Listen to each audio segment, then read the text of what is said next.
नमस्कार दोस्तों, Moni official voice में आपका स्वागत है। आज की कहानी है अंधे पिता को बेटे बहू ने पीट पीट कर घर से बाहर निकाला। दोस्तों, अगर आपने अभी तक हमारा चैनल सब्सक्राइब नहीं किया है तो सब्सक्राइब कर दीजिए। चलिए तो कहानी शुरू करते हैं। सड़क के किनारे एक टीन, जिसके नीचे वही एक बुजुर्ग व्यक्ति जिनकी आंखें नहीं थीं, वो अपनी छड़ी के सहारे कोने में एक थैले को बगल में दबाए हुए खड़े ठिठुर रहे थे, क्योंकि पानी भरे होने के कारण बैठने की भी जगह नहीं बची थी। बरसात की तरह आज उनकी आंख का पानी भी रुकने का नाम नहीं ले रहा था। बेसहारा वृद्ध महेश जी बरसात के रुकने का इंतजार कर रहे थे। टीन में हुए छेदों से गिरते पानी के कारण वो पूरे भीग चुके थे और ठंड से कांप रहे थे। तभी वहां से छतरी लेकर एक बच्चा गुजरा और बोला, दादाजी यहाँ क्यों खड़े हैं आप? घर जाना है क्या? बच्चे के मुंह से दादाजी की आवाज़ सुनकर महेश जी चौंके, क्योंकि वे बहुत लोगों से मदद मांग चुके थे मगर किसी ने उनकी नहीं सुनी और छोटा सा बच्चा उन्हें दादाजी कह के पुकार रहा था। पर कहाँ है आपका घर? उस बच्चे ने दोबारा पूछा। क्या हुआ दादाजी, मैं कुछ मदद करूं क्या आपकी? तो महेश जी ने कहा, बेटा कौन हो तुम? तो उस बच्चे ने करीब आकर कहा, दादाजी मेरा नाम सोनू है, चलिए मैं आपको घर पहुंचा देता हूं। बच्चे ने बहुत मासूमियत से कहा। तो महेश जी नम आंखों से बोले, बेटा मेरा घर नहीं है और मैं देख भी नहीं सकता, मैं तो रात में यहीं सोता हूँ, लेकिन आज पानी यहाँ भी भर चुका है। सोनू बोला, दादाजी आप मेरे घर चलो ना, आपके कपड़े गीले हो गए हैं, उन्हें मम्मा से सुखवा भी दूंगा। एक बच्चा इतनी आत्मीयता दिखा रहा था और एक अपने थे जो उन्हें इस हालत में छोड़कर जाने कहाँ थे, और ऊपर से घर चलने की जिद किए जा रहा था वह अलग। सोनू महेश जी का हाथ खींचते हुए बोला, दादाजी चलो ना, देखो इधर पानी भरा है। महेश जी कुछ बोल ना पाए और उसके साथ चल दिए। रास्ते में महेश जी सोचने लगे, ना जाने इसके माता पिता इसे मेरे साथ देखकर क्या सोचेंगे। मुझ फटेहाल भिखारी को अपने घर में देखकर इसके घर वालों को बुरा लगेगा। ये तो बच्चा है, नादान है, मुझे यहाँ से चले जाना चाहिए। जिंदगी में इतना अपमान सहने के बाद अब और अपमान नहीं सह सकूंगा। सोनू जैसे ही अपने घर में गया, महेश जी दबे पांव लाठी टिकाते हुए वहां से निकल गए, लेकिन बारिश में इतना भीगने के कारण वो अब तक बुखार में तप चुके थे। किसी तरह से उन्हें किसी दुकान के आगे जगह मिल गई, जहां उन्होंने अपने थैले में से गीली चादर निकाल कर बिछा ली और सो गए। दादाजी की आवाज़ से महेश जी अचानक से उठ बैठे। सोनू बोला, मम्मी यही है वह दादाजी? महेश जी बोले, सोनू है क्या? सोनू की माँ बोली, हाँ अंकल जी सोनू ही है, कब से मुझसे कह रहा था दादाजी को ढूंढ कर लाओ। ये कहकर वो साथ वाली दुकान पर जाकर चाय ले आई और खाने का सामान भी लाकर उन्हें दे दिया। महेश जी ने न लेने पर उन्हें जबरदस्ती चाय और खाना पकड़ाया। उनका बदन कांपते देख सोनू की माँ बोली, अंकल जी आपको तो बुखार है, सोनू के पापा डॉक्टर हैं। तो सोनू तुरंत चहकते हुए बोला, हाँ दादाजी मेरे पापा डॉक्टर हैं, वो सबको ठीक कर देते हैं। सोनू की माँ ने तुरंत सोनू के पापा को फ़ोन करके बुलाया। सोनू के पापा महेश जी को अपने साथ घर ले गए और उनका चेकअप किया, बुखार की कुछ दवाइयाँ भी दी और बोले, अंकल जी आपको आराम की ज़रूरत है, आप आज से यहीं हमारे साथ रहेंगे। मगर महेश जी को वो सब स्वीकार नहीं था। उन्होंने कहा, मेरे अपनों ने ही मुझे छोड़ दिया तो अब मैं किसी का एहसान नहीं ले सकता बेटा। तुम मुझे ऐसे ही छोड़ दो। आप लोगों ने मेरे लिए इतना किया, उसके लिए बहुत बहुत धन्यवाद। सोनू के पापा सुमित ने कहा, अंकल जी, सोनू ने आपको दादाजी कहा है तो आप मेरे पिता समान हुए ना, तो इस बेटे के घर में रहने से मना क्यों करते हैं? अच्छा, आप ठीक हो जाइए, फिर आपको मैं नहीं रोकूंगा, लेकिन अभी इसमें रहिए। उनके बार बार कहने पर महेश जी को मानना पड़ा और वे वहां ठहर गए। सोनू के माता पिता शालू और सुमित की सेवा से वो ठीक होने लगे। अच्छे कपड़े और अच्छे खान पान से चेहरे की चमक वापस आ गई थी। महेश जी बार बार ईश्वर को धन्यवाद करते कि इतनी दुख की घड़ी में उन्हें सोनू और इसके माता पिता का साथ मिला। एक दिन सोनू की मम्मी शालू ने पूछ ही लिया, अंकल जी बुरा ना माने तो आपके परिवार के बारे में जानना चाहती हूँ। आपके भी तो बेटे बेटी होंगे। महेश जी खामोश हो गए और उन्हें भूले बिसरे दिन फिर से याद आ गए, जिनकी पीड़ा चेहरे पर साफ झलकने लगी थी। अपनी आंखों के आंसू पोंछकर बोले, बेटा, परिवार तो है मगर अब जाने कहाँ गए सब मुझे छोड़कर। मैंने तो कितनी बार तलाशा मगर कुछ पता नहीं चला। शालू ने कहा, अंकल, हुआ क्या था आपके साथ जो आप बेघर हो गए? महेश जी उसकी बात सुनते ही उन यादों में चले गए जो उनकी आंखों के सामने तैरने लगी थी। करीब 1.5 साल ही हुआ था जब वो अपने परिवार के बीच थे। परिवार में 2 बेटे और बहू थी। पत्नी के साथ बाकी जीवन तीर्थ करने में बीत रहा था। दोनों अक्सर तीर्थ पर ही रहते और अब तक अलग अलग प्रदेशों में घूम चुके थे। बेटे बहुएं भी अपने जीवन में मस्त थे। एक बार तीर्थ करते समय जब शहर घूमने निकले तो सड़क पार करते समय दोनों का एक्सीडेंट हो गया। दोनों को भयंकर चोटें आई। पत्नी की हालत बहुत गंभीर थी और महेश जी को सिर में और आंखों में चोटें आई थी। बेटों ने हॉस्पिटल में भर्ती करवाया मगर उनकी पत्नी को बचाया ना जा सका और उनकी मृत्यु हो गई। पत्नी के दुख से गुजर ही रहे थे कि महेश जी पर कुछ दिन बाद एक दुख का पहाड़ और टूट पड़ा। उनकी आंखें देखने लायक नहीं बची थी। वो अपनी आंखों की रोशनी खो चुके थे।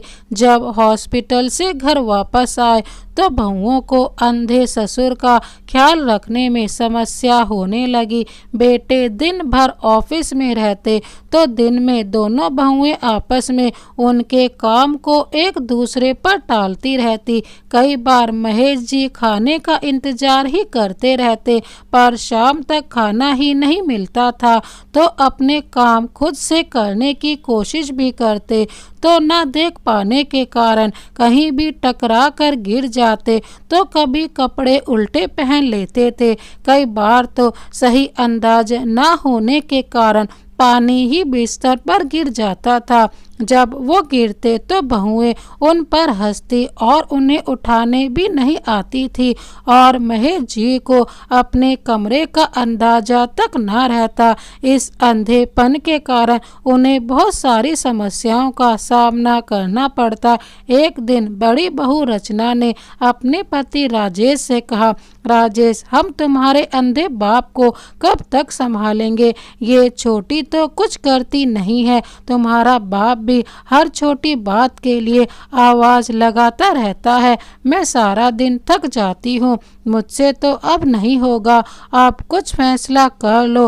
राजेश ने कहा, अब क्या करूँ मैं? इनको भी तीर्थ करने की जाने क्या पड़ी थी, अब कौन करे? उधर छोटी बहू माला भी अपने पति नरेश से यही कहती, देखो नरेश, अपने पापा को कहीं छोड़ आओ, नहीं तो इनके काम के लिए नौकर लगा दो। मैं तो नहीं रह सकती। दीदी सारा दिन इनका काम मुझ पर टालती हैं और मैं अकेले करती हूँ। तुम्हारा बाप नखरे भी बहुत करता है। नरेश ने कहा, राखी हम नौकर रखेंगे तो उसका खर्चा भी तो देना होगा। बड़े भैया तो देंगे नहीं और हम पर अकेले बोझ पड़ेगा। नौकर रखना तो बेवकूफ़ी होगी। हाँ, इन्हें कहीं छोड़ सकते हैं। माला ने नरेश को बड़े भैया से बात करने का सुझाव दिया तो नरेश ने जाकर बड़े भाई राजेश से कहा, भैया पापा के लिए करना मुश्किल हो गया है। माला सारा दिन लगी रहती है। यही बात राजेश ने अपनी पत्नी रचना के लिए कही थी। बात का कुछ हल ना निकला। दोनों आपस में बातें करने लगे। ये बुढ़ा तो अंधा होकर बैठ गया। बेटों बहुओं पर बोझ बनते बिल्कुल भी शर्म नहीं आती है। रचना के तीखे शब्द महेश जी के कानों में पड़ते तो वो तिल मिलाकर रह जाते, क्योंकि अब खुद भी लाचार थे तो चाहकर भी कुछ नहीं कर सकते थे। एक बार बहुत देर तक खाना न मिलने के कारण महेश जी भूख प्यास से तड़प उठे, लेकिन किसी बहू को भी तरस नहीं आया। जब उन्होंने खुद ही भोजन तलाशने की कोशिश की तो रसोई से सामान गिरने की आवाज़ें आई। दोनों भागकर आई तो देखा कि किचन में कांच का सामान नीचे गिरकर टूट गया था। महेश जी को वहां देखकर रचना उन पर हाथ उठाते हुए बोली, कितना नुकसान कर रहा है तू बुढ़े, अब कौन भरेगा ये सब का बिल। अंधे महेश जी जमीन पर पड़े। बड़ी बहू के हाथों पिटे जा रहे थे। नीचे पड़े कांच के टुकड़े उनको चुभ गए थे, लेकिन रचना उन्हें इतनी बदहवास होकर मार रही थी कि उन्हें उनके शरीर पर बहता खून भी दोनों को ना दिखाई दिया। कांच चुभने के जख्म कई जगह हो गए थे और महेश जी दर्द से करहा रहे थे। इतनी बदतर जिंदगी जी रहे महेश जी ये सब सहने को मजबूर थे। उनके जख्म ठीक नहीं हो रहे थे और अब उनमें पंच पड़ने लगा था। बेटों ने उन्हें एक सरकारी अस्पताल में भर्ती करवा दिया, लेकिन इससे पहले कुछ कागजात अस्पताल के नाम पर साइन करवा लिए। महेश जी को अस्पताल में ठीक होने में काफ़ी समय लगा। उनसे घर वालों के बारे में पूछा जाता तो वो कुछ न बता पाते। कोई भी इतने दिन में उन्हें अस्पताल में देखने तक नहीं आया। महेश जी ठीक होकर जब खुद ही अपने घर के पते पर पहुँचे तो पता चला कि पूरा परिवार घर बेचकर जा चुका था। महेश जी बेबस होकर कितनी देर घर के बाहर बैठे रहे, फिर वहाँ से उठकर मंदिर चले गए। हर रोज भगवान से प्रार्थना करते और घर पर जाते कि शायद कोई उन्हें मिले, मगर उनके अंधेपन का फायदा उठाकर उनके साथ विश्वासघात किया गया था। घर अपने नाम कराकर बेच दिया गया था। महेश जी की इतनी कहानी सुनकर शालू की आंखों में आंसू आ गए। अंकल जी, आपके साथ तो बहुत बुरा हुआ। इतनी बुरी औलाद कैसे हो गई कि बाप का ख्याल न आया। महेश जी ने कहा, बेटा सब तुम्हारी तरह नहीं होते। संस्कार तो मैंने भी अच्छे ही दिए थे, मगर अब समझ नहीं आता कि किसको दोष दूं, किस्मत को, बच्चों को, या फिर अपने संस्कारों को बुरा कहूं। महेश जी रो रहे थे और सोनू उनके आंसू पोंछ रहा था। एक दिन सोनू के पापा सुमित ने आकर कहा, अंकल जी एक आंखों के कैंप का आयोजन हो रहा है, वहाँ आपकी आंखें दिखाकर पता कर सकते हैं कि आप फिर से देख पाएंगे या नहीं। क्या पता कुछ इलाज हो जाए और आप फिर से देख पाएं। महेश जी ने कहा, नहीं बेटा, डॉक्टर ने मना कर दिया था, अब तुम भी रहने दो, इतना किया वही काफ़ी है। उसके इलाज में बेकार इतना पैसा भी खर्च होगा और फायदा भी नहीं होगा। सुमित ने कहा, अरे नहीं नहीं अंकल जी, वो सब काफ़ी सस्ता है, बल्कि गरीबों के लिए मुफ्त भी है। सोनू खुश हो रहा था कि अब दादाजी देख पाएंगे, क्योंकि शालू ने उनको इलाज करवाने के लिए मना लिया था। कैंप में उनकी आंखें दिखाई गई तो डॉक्टर ने कहा कि ठीक होने की कुछ संभावना तो है, लेकिन थोड़ा ट्रीटमेंट शुरू करके पता चलेगा। सुमित डॉक्टर्स की इस बात पर राजी हो गया और महेश जी का इलाज शुरू हो गया। 1 महीने के ट्रीटमेंट के बाद डॉक्टर्स ने कहा कि आंखें वापस आ सकती हैं। महेश जी के 6 माह के ट्रीटमेंट के बाद वो दिन आ ही गया जब उनकी आंखों की पट्टी खोली जानी थी। उन्होंने सबसे पहले सोनू को देखने की इच्छा जताई। हल्के हल्के आंखें खुली तो पहले कुछ नजर नहीं आया, लेकिन थोड़ी देर बाद सोनू का चेहरा दिखाई दिया और दादाजी दादाजी कहकर वह उनसे लिपट गया।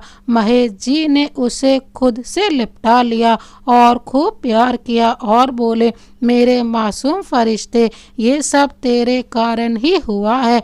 महेश जी अपनी आंखें ठीक होने से बहुत खुश थे और उन्होंने सुमित और शालू से अपने घर के पते पर जाने की इच्छा जताई।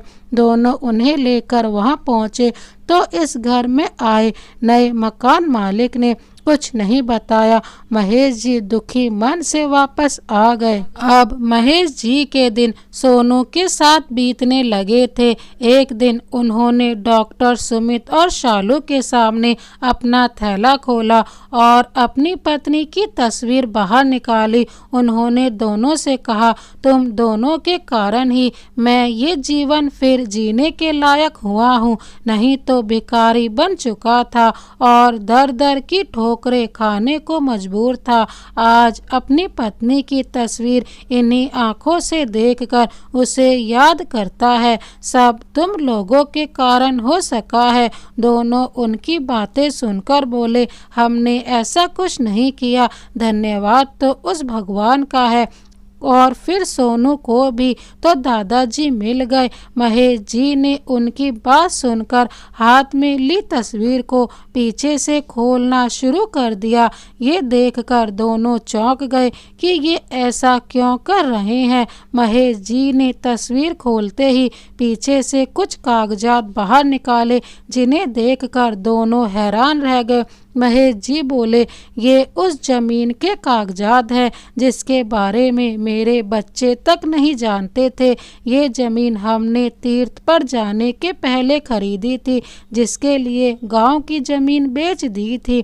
इसी शहर में इसको खरीदा था और तीर्थ से आने के बाद बच्चों को तोहफे में देना चाहते थे, मगर उसके बाद उनका रूप देखकर मेरा मन बदल गया। लेकिन अब ये जमीन मैं तुम्हें तोहफे में देना चाहता हूँ, क्योंकि तुम दोनों मेरे बच्चे ही हो। इतना तो मेरे लिए कोई नहीं कर सकता था कि सड़क से उठाकर दिल से लगा लिया।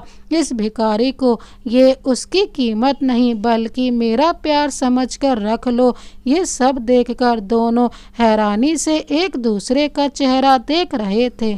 कुछ देर बाद दोनों ने कहा, नहीं अंकल जी, ये हम नहीं ले सकते। हमने किसी लालच से आपके लिए कुछ नहीं किया। महेश जी यह सुनकर उदास हो गए और बोले, बेटा, क्या इस जमीन पर हम हॉस्पिटल बनवा सकते हैं? यह सुनकर सुमित बोला, हाँ अंकल जी, बिल्कुल। मैं कल ही इस जमीन पर हॉस्पिटल बनवाने की प्रक्रिया शुरू करवाता हूँ। 2 साल बाद हॉस्पिटल बन कर तैयार था, जिसका उद्घाटन महेश जी द्वारा करवाया गया और वहां सुमित के अलावा कई डॉक्टर्स काम करने लगे। एक रात को सुमित को हॉस्पिटल से फोन आया और उन्हें अचानक हॉस्पिटल बुलाया गया। सुमित हॉस्पिटल पहुंचा तो देखा एक 8 वर्षीय लड़का जो बुखार से तड़प रहा था, जिसकी आंखें ऊपर चढ़ चुकी थी। सुमित ने तुरंत उसे एडमिट किया और 24 घंटे की निगरानी में उसे रखने को कहा। सुमित उस लड़के को एडमिट कर लेता है। दूसरे दिन महेश जी सुमित के साथ हॉस्पिटल का मुआयना करने निकले थे। तब वापस सुमित को इमरजेंसी कॉल आया कि उस बच्चे की तबीयत बहुत ज़्यादा खराब है। सुमित महेश जी को लेकर वहां पहुंचा और उस बच्चे का इलाज करने लगा। बच्चे के माता पिता बहुत रो रहे थे। महेश जी ने जब उन्हें देखा तो हैरान रह गए। इस बच्चे के माँ बाप कोई और नहीं बल्कि उनके बेटे बहू रचना और राजेश ही थे। महेश जी की नज़र बेड पर लाचार पड़े अपने पोते पर पड़ी तो उनका दिल रो पड़ा। राजेश ने जब अपने पिता को वहां देखा तो वो हैरान हो गया कि इनकी आंखें ठीक कैसे हो गईं और ये यहाँ कैसे। राजेश के मन में चलते सवालों को महेश जी ने ताड़ लिया था। पीछे से रचना की आवाज़ आई, डॉक्टर साहब मेरे बच्चे को बचा लीजिए, जाने इसको क्या हो गया है। डॉक्टर सुमित ने बच्चे को देखते हुए धीरे से कहा, बच्चे की हालत बहुत गंभीर है, भगवान से प्रार्थना कीजिए। डॉक्टर की बात सुनकर रोती हुई रचना को महेश जी ध्यान से देख रहे थे। ये वही रचना थी जिसकी इतनी इतनी प्रताड़नाएं महेश जी ने बिन कुछ कहे सही थी। उनके कान में तभी रचना की आवाज़ पड़ी, ये तुम्हारा बाप यहाँ क्या कर रहा है, इससे कहो कि जाए यहाँ से, कैसे मेरी तरफ देखे जा रहा है। डॉक्टर सुमित ने सारी बात सुनी तो पीछे पलट कर कहा, ये आदमी इस हॉस्पिटल के मालिक है मैडम, ये मेरा नहीं इनका हॉस्पिटल है। ये सुनकर रचना हक्की बक्की रह गई। इतना बड़ा हॉस्पिटल कैसे कर लिया इस सब बुढ़े ने। बस यही सब रचना मन में सोचने लगी, जिस पर राजेश भी हैरान हुआ। अपने बाप को इस मुकाम पर देखकर नजरें झुकाने को मजबूर हो गया। उतने में सुमित को एक डॉक्टर द्वारा बाहर कुछ इमरजेंसी मीटिंग के लिए बुलाया जाता है। राजेश ने महेश जी से कहा, पापा आपकी आंखें वापस ठीक कैसे हो गई। राजेश को बोलते देखकर रचना बोली, ये कौन सा नया नाटक है, कोई लॉटरी तो लग नहीं गई होगी इस बुड्ढे की, किसकी जेब काट कर ये सब बनवा लिया। महेश जी ने गुस्से से उसकी तरफ तिरछी निगाहों से देखकर कहा, यही जानना चाहते हो ना कि तुम्हारा बाप मरा क्यों नहीं अभी तक, बच कैसे गया और ये सब कैसे हो गया। राजेश का सिर झुक गया और अपने किए पर झूठ बोलकर लीपापोती करने की कोशिश करने लगा। पापा आप जाने कहाँ थे, हमें मिले ही नहीं थे। ये सुनकर महेश जी दहाड़ पड़े, झूठ मत बोलो तुम लोग घर ही बेचकर चले गए थे। तुमने मुझसे गलत कागज पर झूठ बोलकर साइन करवाए। जब मैं गया तो पड़ोसियों ने कहा कि कब गए पता ही ना चला। बोलो अब भी झूठा हूँ क्या मैं। राजेश ने कांपती आवाज़ में कहा, नहीं पापा जी ऐसा तो नहीं कहा मैंने। तभी रचना अपने बच्चे के पास भागी, जोर जोर से लंबी लंबी सांसें ले रहा था। अपने बच्चे को देखकर घबराई हुई रचना बच्चे को आवाज दे रही थी, मगर उसका शरीर कोई हरकत नहीं कर रहा था। रचना ने महेश जी के पास आकर कहा, पापा आप डॉक्टर को बुला दीजिए प्लीज़। पापा आप तो यहाँ के मालिक हैं, पापा वही मेरे बच्चे को ठीक कर सकते हैं, देखिए ना इसकी क्या हालत हो रही है। रचना महेश जी के कदमों में गिरकर बच्चे के लिए मदद मांग रही थी। महेश जी को अपने पोते की हालत पर तरस आया और वे सोचने लगे इस बच्चे का क्या कसूर है। उन्होंने अपने फ़ोन से डॉक्टर सुमित को कॉल किया। बेटा 5 मिनट चाहिए थे। डॉक्टर सुमित ने कहा, हाँ अंकल जी कहिए क्या हुआ।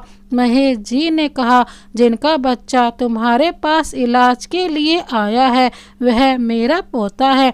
प्लीज़ बच्चे को तुरंत तुम्हारी ज़रूरत है, आ जाओ। डॉक्टर सुमित ये सुनते ही डॉक्टर से चल रही मीटिंग छोड़कर आ गए और बच्चे का इलाज करना शुरू किया। रचना और राजेश महेश जी के आगे हाथ जोड़े खड़े थे।